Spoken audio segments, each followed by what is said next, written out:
Eso es todo lo que vamos a ver hoy durante la clase, que es el primer capítulo al Fátila y que contiene en total 7 versículos. Ahora nos adentramos en la parte un poco de la introducción sobre el primer capítulo que se llama Fatiha. Fatiha en árabe sale o procede de la raíz fataha, que quiere decir en árabe literalmente abrir o triunfar. En ese contexto podemos decir que Fatiha, también conocida o se usa también en el contexto de la llave, porque la llave abre la puerta. En ese contexto podemos decir que el primer capítulo es la llave hacia las puertas de las enseñanzas del Corán, es decir, que es la apertura del Corán y obviamente en el otro contexto es una forma, un medio de triunfar espiritualmente, de lograr, de alcanzar tu propósito. Lo que es interesante, Fatiha, el capítulo Fatiha, tiene también varios otros nombres y en particular el profeta Mohammed, la paz sea con él, en sus dichos, en los ahadís, encontramos 17 diferentes nombres para el mismo capítulo. Por ejemplo, el profeta también llamó a tal capítulo as-salah, que quiere decir la oración. También declaró a ese capítulo al-hamd, que quiere decir la alabanza.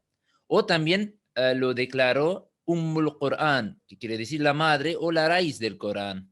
O Ummul Kitab, la madre del libro.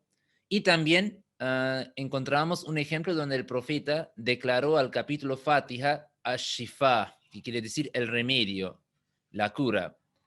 Y también otro nombre que es muy interesante, que en el mismo Corán encontramos sobre la Fatiha, es Sab'ul Mathani, que en el capítulo 15, versículo 88, el Corán mismo se refiere al capítulo Fatiha con el nombre, con el título de Sab'ul Mathani. Sab'u significa 7 y Mathani algo que es repetitivo.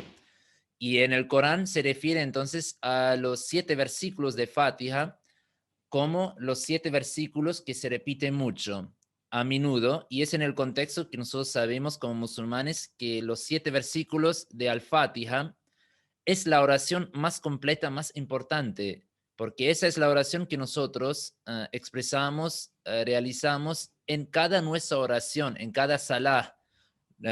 Sea ahora cada raka, cada turno de nuestra oración incluye, contiene esa oración de Fatiha. Incluso el profeta Mohammed, la paz sea con él, hizo hincapié en la oración de Fatiha hasta tal punto y dijo que para cumplir tu oración hay que incluir también o rezar durante la oración también la Fatiha. Ahora empezando con el primer versículo de ese capítulo y de este primer capítulo al-Fatiha, que es el versículo número 1. Acá tienen la indicación para que acá termine el primer versículo. Y la traducción es del primer versículo, es en el nombre de Allah, el Clemente, el Misericordioso. Ahora pasamos a la traducción literal de este versículo. Bi en árabe es una preposición y quiere decir con.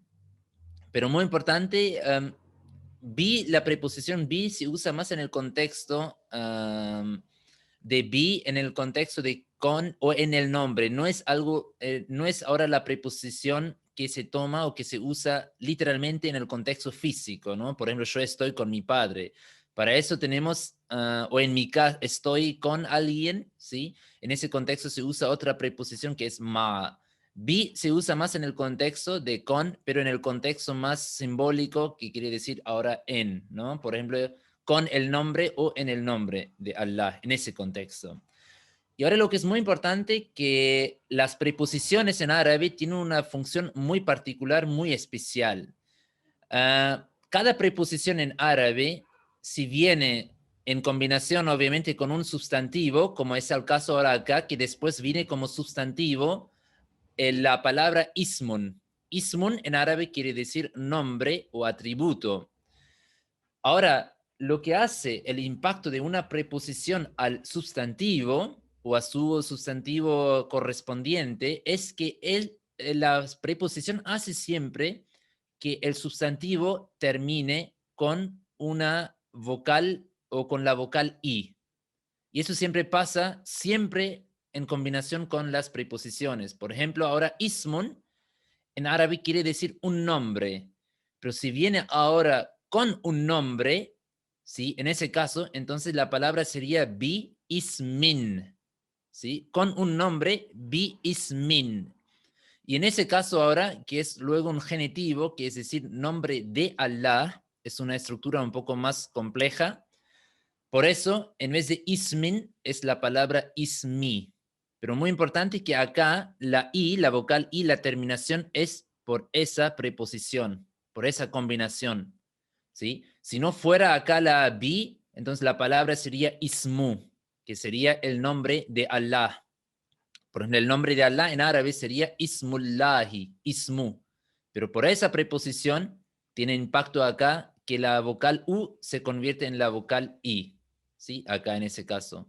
Por eso tenemos ahora con ismi, nombre, y eso viene juntos, ismillahi, ¿sí? Entonces sería nombre de Allah. Esa es una constelación, una combinación en árabe que se usa para expresar el genitivo, es decir, unir dos sustantivos. Es ahora, como nosotros en español usamos la conexión o la palabra de, nombre de Allah. En árabe no se usa ninguna preposición, ninguna palabra, sino que se une simplemente dos sustantivos y sí lo que es la regla luego que el segundo sustantivo termina siempre con la vocal I. Y eso es siempre la indicación que es el genitivo. Por eso es nombre de Allah y muy importante, Allah es el nombre personal de Dios, no tiene ningún significado, ni tiene una traducción literal, ni tiene un plural, ni es dividido entre la forma masculina o femenina. Luego, tenemos ahora dos atributos principales para entender quién es Allah, quién es Dios. Y esos son dos atributos principales del Ser Supremo que se menciona 114 veces en el Sagrado Corán, en combinación o conjunto con su nombre Allah. Y eso ya muestra que esos son sus atributos principales y muy importantes, fundamentales, para entender su ser y para entender su amor o su existencia. Y su primer atributo es Ar-Rahman. Ar-Rahman, que quiere decir el clemente. Y Ar-Rahman sale de la raíz Rahima en árabe, que literalmente quiere decir perdonar o tener misericordia, clemencia con alguien. Y ahora muy importante que el siguiente atributo, Ar-Rahim, que nosotros traducimos como el misericordioso, procede de la misma raíz, también de Rahima, pero obviamente tiene otro significado. Y ese es un ejemplo de la belleza, de la profundidad del idioma árabe, que proceden de la misma raíz, pero tienen por un cambio menor en sus palabras, en sus letras, tiene también ya se cambia el significado. Primero vemos ahora Rahman. Rahman quiere decir que es la clemencia de Dios, su primera forma de misericordia, que es amplia hacia toda su creación. Y también lo que es muy importante, que esa forma de clemencia es irrelevante de nuestros esfuerzos o estado espiritual. Un ejemplo muy simple para entender esa forma de clemencia es, por ejemplo, ahora los rayos del sol o la existencia, los beneficios del sol o el aire, el oxígeno. Ahora, esa es una forma de misericordia de Dios que Dios nos otorgó para nuestra supervivencia, pero nadie puede ahora afirmar que nosotros merecemos el oxígeno o lo hemos logrado por nuestras súplicas, por nuestros esfuerzos, sino que es una bendición de Dios, pero también amplia, abierta hacia toda la creación. Ahora el oxígeno, Dios no hace una diferencia que solamente para los creyentes y los incrédulos o no creyentes que no puedan beneficiar de esa bendición. No, eso es algo amplio para toda su creación. Y eso se refiere a Ar-Rahman, es decir, el amor, la misericordia, la clemencia divina, pero hacia toda la creación irrelevante de nuestro estado espiritual o de nuestro esfuerzo religioso o espiritual. Ahora, la segunda categoría de su misericordia, el segundo atributo de Allah, que es Ar-Rahim, se diferencia del primer atributo en el contexto, que es ahora la clemencia divina, pero solamente y precisamente para los creyentes y para las personas que aceptan o son los seres queridos de Dios. Y ellos reciben la misericordia de Dios, la segunda forma de la misericordia divina, como resultado de sus súplicas, de sus oraciones y de sus esfuerzos. Un ejemplo de eso sería ahora que una persona rezó, pidió a Dios una bendición, por ejemplo, en su trabajo o para sus exámenes, para sus estudios, y luego él logró su deseo como una consecuencia, o Dios aceptó a su oración. Por ejemplo, él pidió también incluso a algo en la vida cotidiana a Dios, y luego Dios en una forma directa o indirecta se lo otorgó. Entonces eso sería un resultado de su atributo como Ar-Rahim.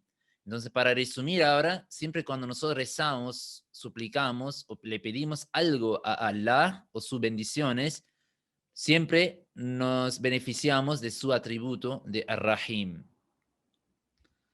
Seguimos con el segundo versículo de ese capítulo y tenemos Alhamdu lillahi rabbil alamin. Toda alabanza pertenece a Allah solo, Señor de todos los mundos.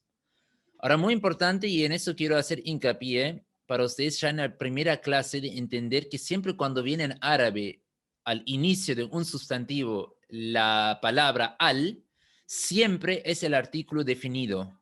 En árabe no tenemos la distinción o la división entre el, la, los o las, como en español, ¿sí? Se usa para el, la, los, las, el mismo artículo, al, ¿sí? Porque no hay una distinción en árabe entre el, la, los o las, pero el al marca que estamos hablando de un sustantivo en su forma definida. Y siempre cuando empieza un sustantivo con al, jamás termina con una tanvin al final. Tanvin es, en ese caso, como acá podemos ver, hamdun. Hamdun significa una alabanza.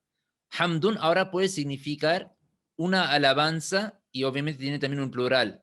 Pero si viene ahora la palabra alhamdu, significa la alabanza. ¿Sí? El al es la, y lo que hace el impacto de al sustantivo, que siempre quita la tanvin, que es la terminación de la n al final, ¿no? Por ejemplo, acá es hamdun, una alabanza, pero la palabra alhamdu quiere decir la alabanza. Entonces siempre para cambiar de un o una a el o la forma en árabe es siempre agregar al principio la al y sacar de final la tanvin, es decir, la terminación de la n. Por eso el alhamdu quiere decir la alabanza. Ahora, la li en árabe es también una preposición. Como ya vimos, acá la bi, que también es una preposición. Y como ya expliqué acá, el impacto de la bi es que siempre el sustantivo siguiente termina con la vocal i. Lo mismo veremos, o lo mismo vemos acá, que la li tiene ahora impacto a la palabra Allah, Allahu, que el Allahu se convierte en Allahi, para marcar que Allah, en ese caso, viene conjunto con la preposición. Por eso es toda alabanza pertenece o es para Allah. Por eso es lillahi, ¿sí? Luego, ahora, Rabbil alamin, Rabbi lleva, porque es un atributo de Allahi, por eso también termina con la vocal i. Y es una, o es una conclusión o una, se sigue con la misma regla. Por eso Allah termina con la vocal i y Rabbi también, porque es una, un atributo de esa palabra y viene como representante de esa palabra. Por eso también termina con la i. Y el impacto, o eso es la causa de esa i, y de esa i es esa palabra li, ¿sí? Y ahora la palabra Rabbi, ¿sí? Significa en árabe Señor, y es también una palabra muy profunda y demuestra la gran sabiduría en la elección de tal palabra, de tal expresión. Rabbi es para tomarlo así, ahora el tercer atributo divino, ¿sí? Que es Rab, no es solamente un creador, se usa también en el contexto de creador, pero es mucho más que un creador. Por eso más adecuado sería la traducción de Señor, porque Rab en árabe quiere decir que alguien que creó algo, pero después de haberlo creado, sigue constantemente llevando su creación gradualmente a su punto de perfección. Y por eso en árabe, metafóricamente, se usa la palabra Rab o Murabbi. En ese contexto conocemos también, por ejemplo, la comunidad, que es la persona, el teólogo, que constantemente acompaña a los miembros en mejorarse espiritualmente, ¿sí? Pero él constantemente apoya, asiste a los miembros de la comunidad. Y en ese contexto también, por ejemplo, los profetas, los califas son en ese contexto murabbis, que ellos constantemente nos apoyan, nos llevan para alcanzar el punto de nuestra perfección o el punto más alto. Pero obviamente se usa también, o otro ejemplo de la palabra Rab en el contexto simbólico es para los padres, que ellos después de crear a su hijo no lo abandonan, sino que siguen cumpliendo sus necesidades y apoyándolo en llegar a su madurez o en su crecimiento perfecto, completo. Pero obviamente el Rab verdadero, la fuente de todas las bendiciones y del desarrollo, sea moral, espiritual o físico, es obviamente Dios, es Allah. Por eso es principalmente su atributo, porque Él creó al ser humano, pero luego no nos abandonó, no nos dejó solo, sino que constantemente sigue promoviéndonos, otorgándonos todas nuestras necesidades para desarrollarnos físicamente, moralmente y espiritualmente y llegar al punto más alto, al punto de la perfección. Por eso una gran diferencia entre Señor y Creador. Creador es algo o es un atributo limitado, ¿sí? Crear algo y quizás dejarlo luego, ¿sí? Pero Señor es, después de crearlo, seguir desarrollándolo hasta su punto de perfección y seguir cumpliendo sus necesidades. Luego ahora, Rabbil Alamin. Eso también es ahora el genitivo y viene conjunto con la palabra Rab, porque es ahora Señor de los mundos. ¿Sí? Como ya expliqué en árabe, la forma de usarlo es que al final se cambia la terminación. Ahora, la palabra Alamun en árabe quiere decir los mundos. ¿Sí? Pero si viene ahora, Alamun es el mundo y Alamuna sería los mundos. Pero porque acá ahora viene como genitivo, por eso el Alamuna se cambia en Alamina, porque es Señor de los mundos. Y eso también obviamente en ese contexto muy interesante que ya en el primer versículo del Corán y de ese capítulo, que sea en realidad el segundo versículo, disculpen, que Dios ya se presenta como Dios universal. Entonces no limita o no se presenta solamente como Dios de un pueblo o de una etnia o de una religión, sino que se presenta como Dios, como creador, como Señor de toda la humanidad e incluso más por allá, más arriba, incluso dice que de todos los universos, de todos los mundos. Y eso también algo que recién hemos descubierto científicamente, que hay otros planetas, otros universos incluso. Y eso es algo que ya el Corán aclara, anuncia en el siglo VII. Luego viene la misma, se repite los dos atributos de Allah, que sería ahora el atributo número 2 y 3 en ese contexto, el clemente, el misericordioso, y ya vimos eso en el primer versículo, la explicación detallada o más profunda. Luego, el cuarto atributo de Dios mencionado en el capítulo Al-Fatiha es Maliki Yawmiddin, que quiere decir dueño del día del juicio. Y ese es el versículo número 4 de este capítulo. Maliki, y ahora Maliki, la terminación en la vocal I sigue por la misma regla que ya vimos acá, que es por esa li, porque la preposición li ahora quiere decir toda la alabanza pertenece o es para Allah. Y luego, esos son representantes de la palabra o ejemplos, detalles, explicaciones de la palabra palabra de la persona Allah. Por eso sigue con la misma regla. Por eso acá tenemos Rabbi, ¿sí? La terminación con la vocal I. Acá tenemos la terminación Ar-Rahmani, ¿sí? También la vocal I.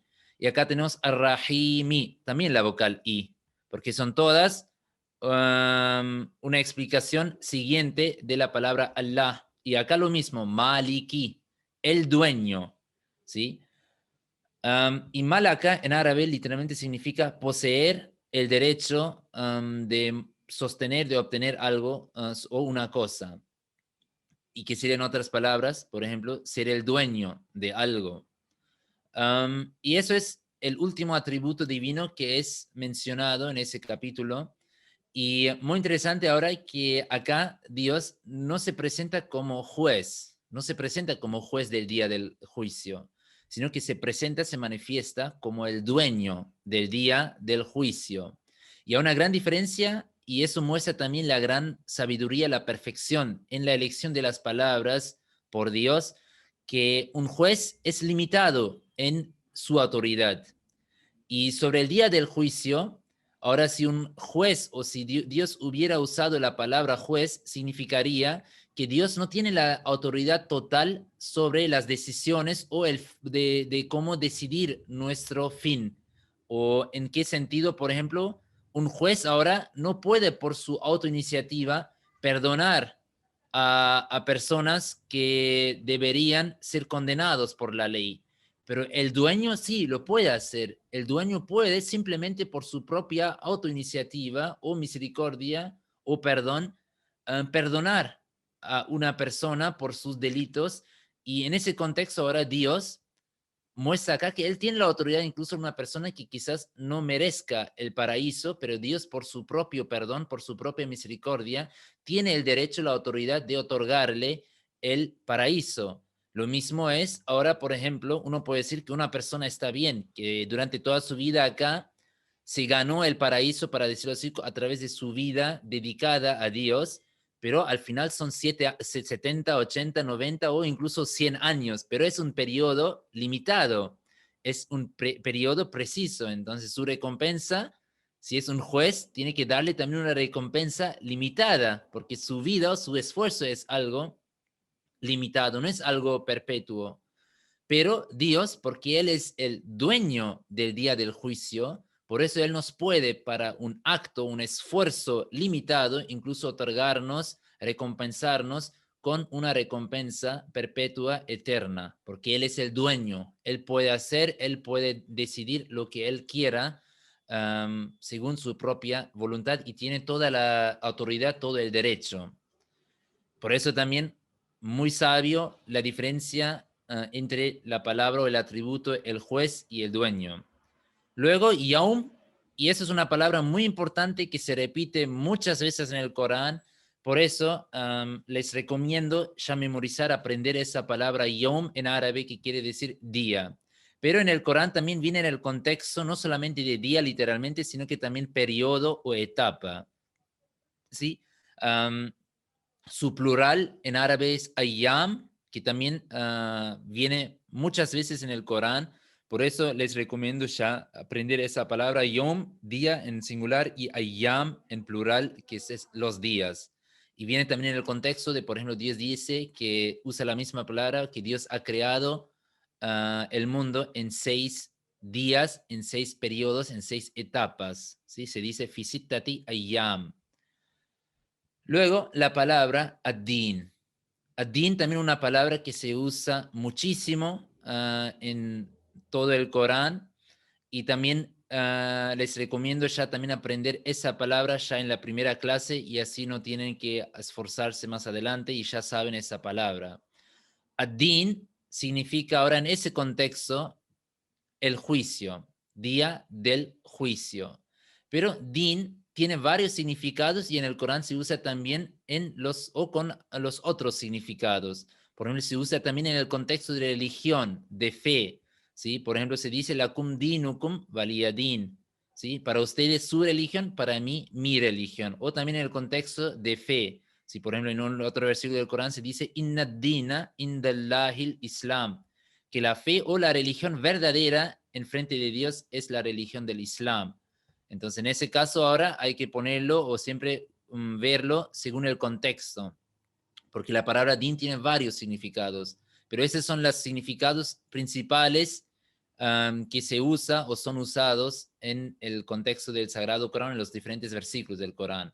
En particular, cuando viene con el día del juicio, entonces ese es en el contexto Yom Din. Pero como ya también en otros versículos del Corán se usa también en el contexto de obediencia y también en el contexto de, del poder en general. ¿Sí? Entonces esos son todos los diferentes significados de la palabra. Luego seguimos con el siguiente versículo.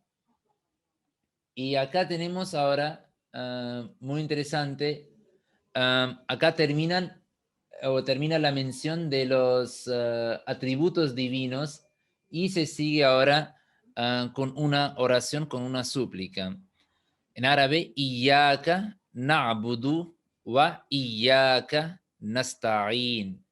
Y eso quiere decir, a ti solo te adoramos y a ti solo imploramos, pedimos ayuda. Y ya en árabe quiere decir solo, y es para hacer énfasis, para hacer hincapié. En ese contexto, solo a vos, ¿no? En ese contexto para marcar algo bien. Ka es también una palabra que es muy importante ya aprenderlo y recordarlo ya ahora en ese punto o a esa altura de la clase, porque es un pronombre posesivo que se usa para tú. Por ejemplo, tu nombre, tu auto, tu casa. En árabe lo que es interesante es que el pronombre posesivo, ahora diferente a los idiomas latinos como inglés o español, no viene al inicio, ¿sí? No decimos, por ejemplo, tu auto, sino que es auto tú, literalmente. O, por ejemplo, tu casa en árabe es beituka, ¿sí? Que sería literalmente casa tú. Es decir, primero viene el sustantivo, luego se adhiere, se adjunta el pronombre posesivo. Y la terminación K, después de un sustantivo, en ese caso en combinación con ya, ¿sí? Siempre quiere decir tú, pero tú hacia un hombre, porque en árabe se hace la distinción ahora entre tú, si yo hablo a una mujer o a un hombre. Si es hombre es Ka, y si es una mujer es Ki.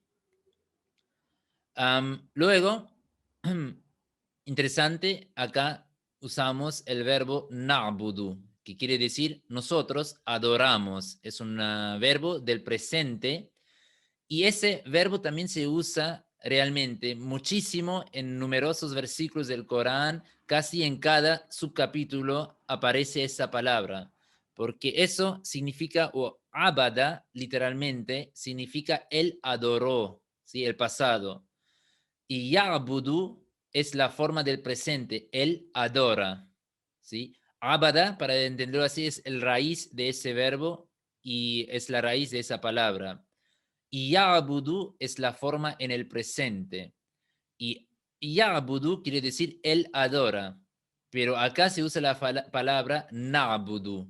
Y como lo pueden ver acá, la diferencia entre él o la conjugación de él a nosotros es que se cambia siempre la primera letra, que es la ya en el verbo de presente, con siempre la forma de la na. Entonces, cada verbo en el presente en árabe empieza, si usamos la forma nosotros, siempre empieza con la palabra na. Como nosotros, por ejemplo, en español, siempre terminamos con la mos para el plural, si ahora hablamos, comemos, vivimos, pero la indicación para el plural en el presente es siempre la terminación mos.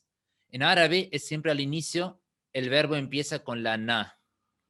Esa es la indicación que estamos hablando de un verbo en la forma del plural de nosotros. Por eso ya'budu es la forma propia para él, pero nosotros si cambiamos, sustituimos la ya con la na, ya tenemos la forma nosotros adoramos, na'budu.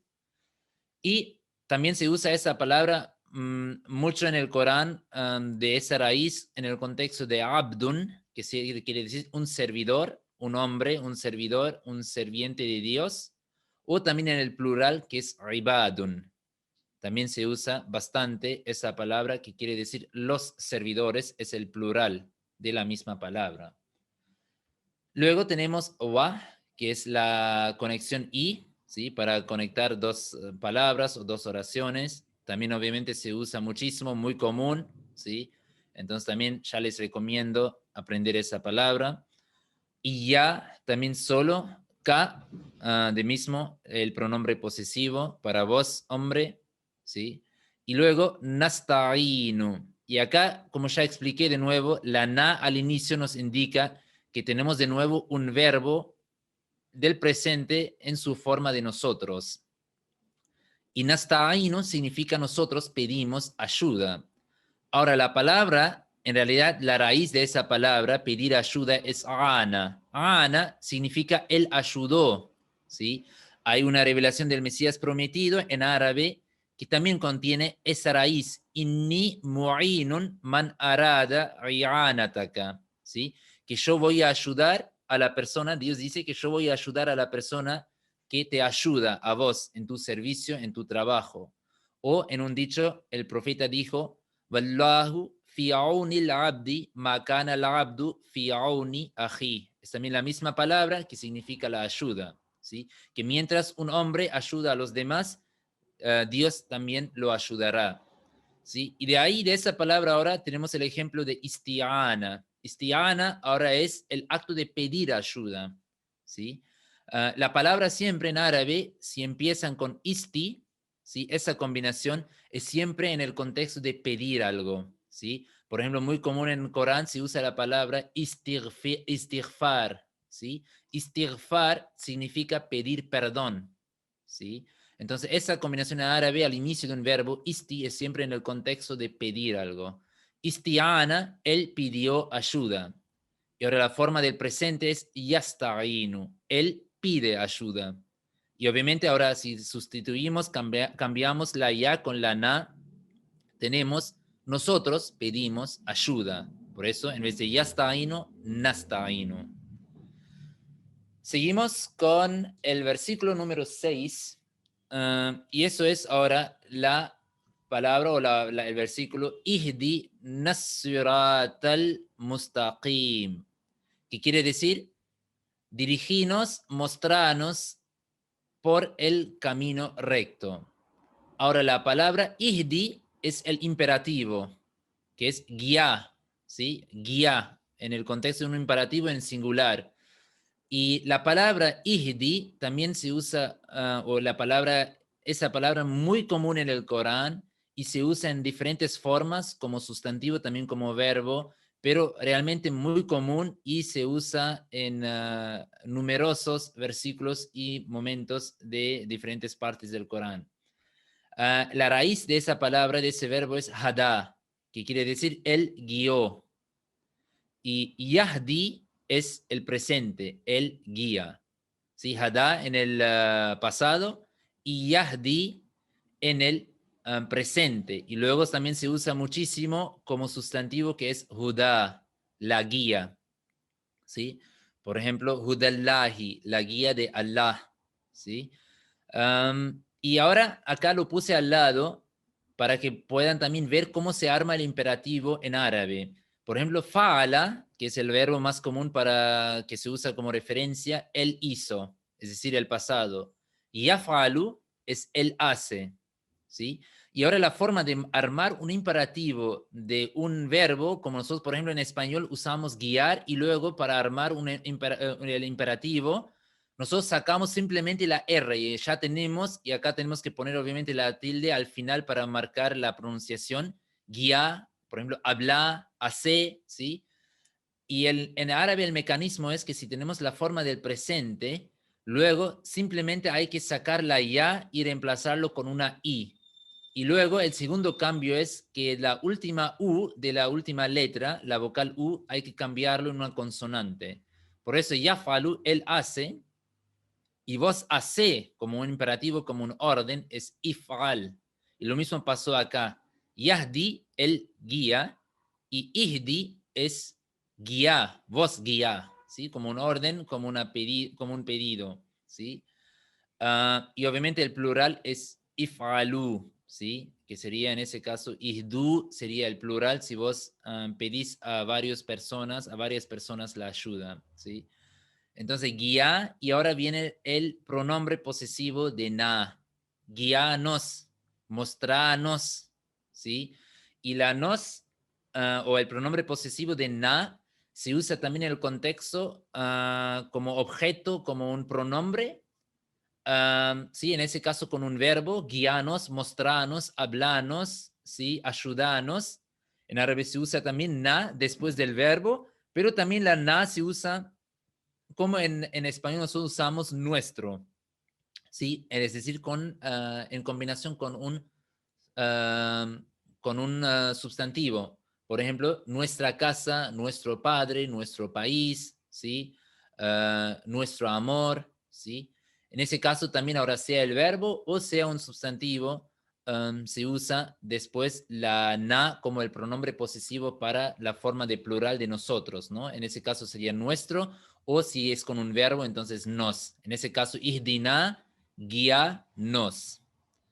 As-sirata, ¿sí? As-sirata, también una palabra muy común, que es el camino. Como lo pueden ver acá, ya expliqué en el primer versículo que la palabra al inicio nos indica que estamos hablando de algo definido. Es el camino, no es cualquier camino, no es un camino, sino que el camino. Por eso es al inicio.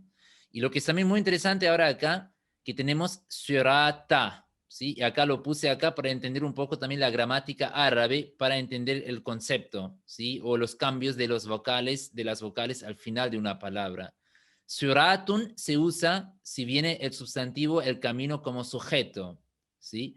Y suratan se usa ahora un camino, pero objeto. Suratun, por ejemplo, sería ahora suratun kabirun. Quiere decir, es un camino grande. En esa oración ahora, suratun es el sujeto de la oración.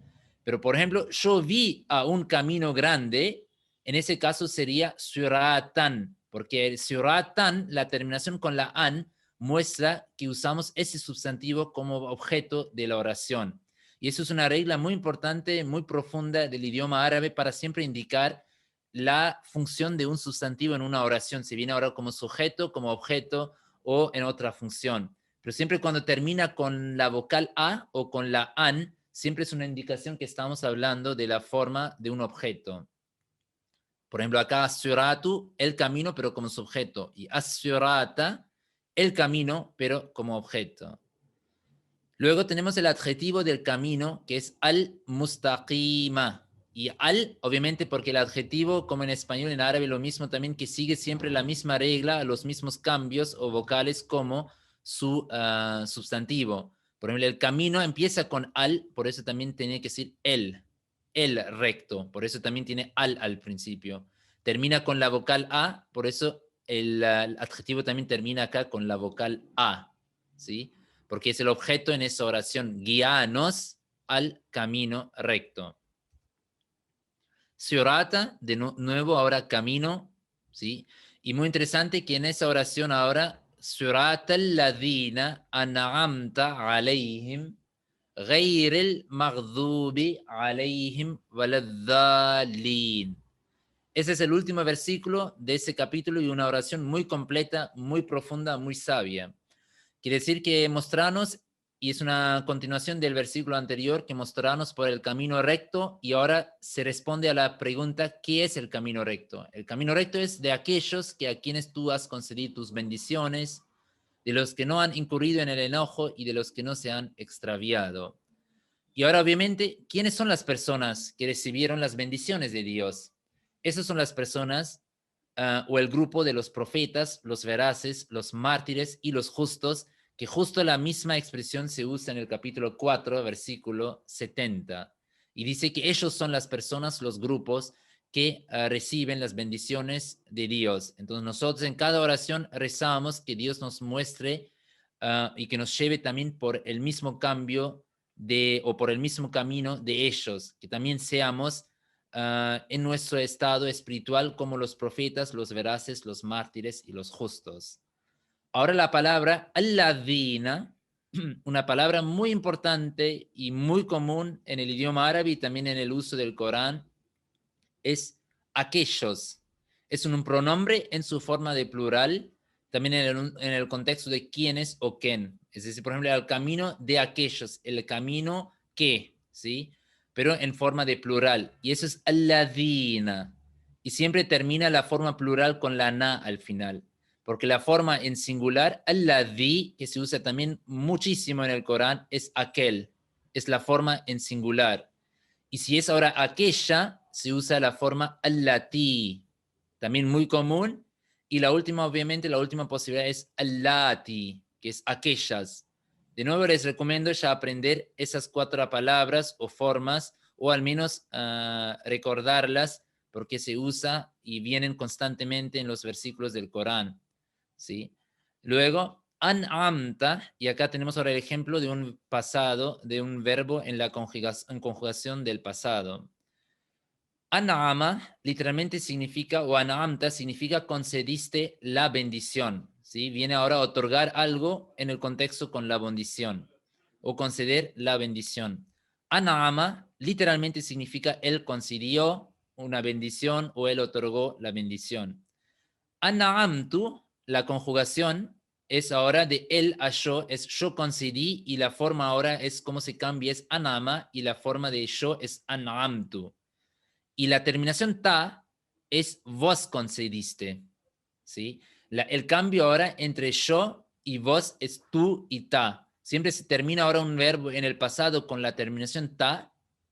Es una indicación como en español tenemos iste o aste como terminación para la persona vos. Lo mismo pasa en árabe con la terminación ta. Y también esa palabra, esa raíz es muy usado algo con mucha frecuencia en el Corán en el contexto de la palabra ni'matun. Ni'matun quiere decir una bendición, ¿sí? Y en varios versículos Dios dice que recuerdan, por ejemplo, mis bendiciones o las bendiciones de Allah, y se usa la palabra ni'matun, ¿sí? De la misma raíz. Ala es otra preposición que aprendimos hoy, que significa sobre, ¿sí? Y ahora Alá viene con el pronombre posesivo de ellos, ¿sí? Por eso aleihim. Him en realidad es el pronombre que viene, o en realidad el pronombre de ellos, o para su es hum, ¿sí? Por ejemplo, su casa, ¿sí? Si viene con una preposición, siempre es como que él, en el contexto sobre ellos o con ellos. Pero si viene solo después de un sustantivo, entonces tiene el contexto o la traducción sería su. Por ejemplo, la casa de ellos, que nosotros más fácil sería su casa, ¿no? O el padre de ellos, más fácil, su padre. Y ese es el pronombre, como ya expliqué anteriormente, que viene en árabe siempre primero el sustantivo, luego el pronombre. Por eso es beituhum. Y la palabra en realidad, el pronombre es hum. Beituhum, su casa. Pero como ya expliqué anteriormente, si viene la preposición en árabe, hace que el sustantivo, la vocal se convierte siempre en la vocal i. Como pueden ver acá, por ejemplo, fi significa en árabe en. Y ya se cambia el beitu en beiti, ¿sí? Por la preposición. Y por eso fi beiti, y lo que pasa acá con la forma hum, que si el sustantivo es en la forma o termina con la vocal i, entonces el hum también se convierte en la him. Es una regla propia, una excepción de ese pronombre, que siempre cuando su sustantivo termina con la vocal i, la hu se convierte en una hi, ¿sí? Es una regla de las fonéticas. Por eso acá, en vez de hum, es aleihim, porque viene con la preposición, y la preposición hace ese efecto, ese impacto de la vocal i. Y ya llegamos casi al final de la clase de hoy. En la última parte, reir significa no o menos, ¿sí? Si vos querés rechazar una aclaración, por ejemplo, todos son así, o quiero eso, pero no quiero eso, entonces reir. O todos vinieron menos él, ¿sí? Reir. Luego, al-maghdubi quiere decir aquellos que fueron castigados por la ira, por la cólera o el castigo. Y ghadaba o ghadab, literalmente, que también se usa en varios versículos del Corán, que es el sustantivo, es la ira, el enojo, la cólera. Y acá ahora se aclara que no, que mostranos ahora el camino recto, el camino de ellos que vos has otorgado tus bendiciones, pero no el camino, menos que el camino de ellos que recibieron tu ira, tu castigo. Y eso se refiere, si nosotros vemos, estudiamos los otros versículos del Corán, se refiere en particular al pueblo judío, porque ellos recibieron las bendiciones de Dios, fueron otorgados con el camino recto, pero luego se desviaron y recibieron la ira, el castigo de Dios por haber opuesto y rechazado a sus mensajeros. Luego tenemos de nuevo la misma constelación aleihim, a la preposición sobre, him, el pronombre de posesivo de ellos, luego la conexión y, wa, la, muy común también en árabe, es no, ¿sí? Por ejemplo, para negar algo, no, ¿sí? Estoy acá o él está acá, no, en árabe es la. Por eso, por ejemplo, la ilaha, no hay nadie digno de ser adorado, no hay ningún otro Dios, ¿sí? La, ¿sí? Y adalin, la última palabra de la clase de hoy, de ese capítulo, adalin significa los desviados, los perdidos. Es la forma de plural y procede de la raíz dalla, que también se usa mucho en el Corán, que significa se desvió, ¿sí? Se perdió, se extravió.